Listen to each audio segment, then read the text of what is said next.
ഇങ്ങനെ ഒരുപാട് വള്ളി കേസ് അമ്മച്ചികളെ പരിചയപ്പെടാൻ പറ്റിയുണ്ട്. അപ്പറല്ലാണ്ട് വേറെ ഏതും പ്രിഫർ ചെയ്യലില്ല. ലോവറിലാണെങ്കിൽ നമുക്കൊന്ന് ഉച്ചക്ക് മയങ്ങണം തോന്നിയാൽ അപ്പറിലുള്ള അച്ചാച്ചനുണ്ടാവും നമ്മളെ സീറ്റിൽ വന്നിരിക്കണേ. ഇവിടെ ഒന്ന് എണീറ്റ് പോവും, ഞാനൊന്ന് ഉറങ്ങട്ടെ എന്ന് പറയാനുള്ള തൊലിക്കെട്ടി ഇല്ലാത്തതുകൊണ്ട് എത്ര ഉച്ച മയക്കങ്ങൾ ഞാൻ സാക്രിഫൈസ് ചെയ്ത് ട്രെയിനിൽ ഉറങ്ങാൻ തിന്നല്ലാണ്ട് വേറൊരു പണിയില്ല. അതിന് പോലും ബാക്കിയുള്ള പോലെ സൗകര്യം നോക്കണം എന്നൊക്കെ പറഞ്ഞാൽ ടൂ മച്ച്. ഏതെങ്കിലും ഒരു അമ്മച്ചി എൻ്റെ സീറ്റിൽ വന്നിരുന്ന പിന്നെ അതായി ടെൻഷന്. ഈ അമ്മച്ചിനി എപ്പോഴാണ് പോവുക, ഇവരോട് പോവാൻ പറഞ്ഞാൽ എന്തേലും വിചാരിക്കും. ഇപ്പൊ ഇരുന്നോട്ടെ പാവല്ലേ അമ്മച്ചില്ലേ എന്നൊക്കെ വിചാരിച്ചാല് ഒട്ടകത്തിന് സ്ഥലം കൊടുത്ത മാതിരിയാവും. കടന്നുകൊണ്ടിരിക്കണം നമ്മൾ ഇരിക്കേണ്ട അവസ്ഥ. അപ്പുറമാകുമ്പോൾ ഭായിമാരൊന്നും നമ്മളെ സീറ്റിൽ വന്ന് കച്ചറ ഉണ്ടാക്കില്ല.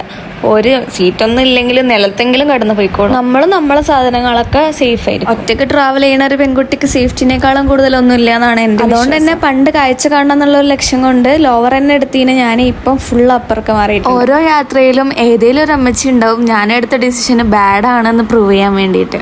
ഇങ്ങനെ ഒരുപാട് വള്ളി കേസ് അമ്മച്ചികളെ പരിചയപ്പെടാൻ പറ്റിയുണ്ട്. അപ്പറല്ലാണ്ട് വേറെ ഏതും പ്രിഫർ ചെയ്യലില്ല.